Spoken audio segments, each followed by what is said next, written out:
Welcome to the futurist, public, intellectual. When people talk about equality these days, they're most often referring to gender equality. They like to talk about pay gaps or parental leave, but what they really should be talking about is the selective service. In the case of war and an involuntary draft, it is still only men who will be drafted. Until we live in a society that considers this to be a travesty, gender equality is not something that has any meaning. Gender equality is something that is regularly discussed in the context of employment statistics. We fret over there only being a handful of women in STEM jobs, so in the name of achieving equity, we offer generous scholarships to encourage women to enter STEM fields. But we don't question the purpose of this endeavor. Why do we care about how many women are mechanical engineers? Would it actually change anything?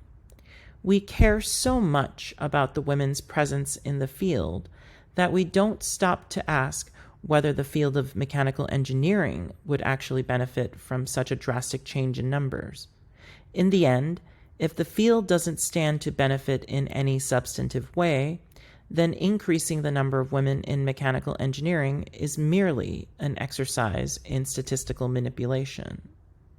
People forget that gender equality has to include both men and women.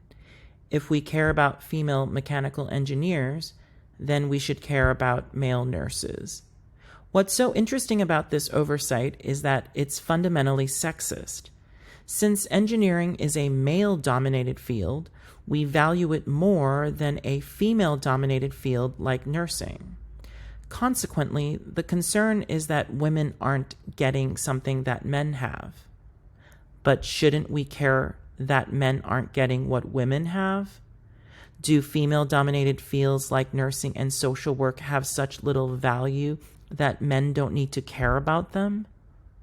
Another sexist mentality that perniciously pervades the discussion about gender and employment is that we also treat women like they're still less capable in the jobs that they can do than men.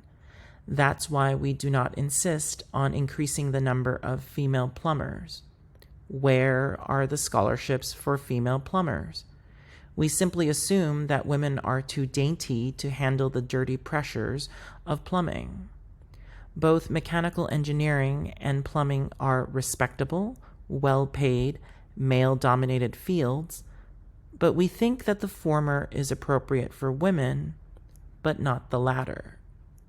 Until we live in a country that believes that women are actually capable of doing things that men can do, that men should do the things that women usually do, and that women and men both should share the benefits and responsibilities of life, we do not truly believe in gender equality.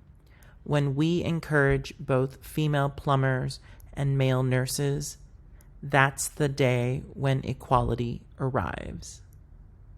Thank you for listening to The Futurist, Public, Intellectual.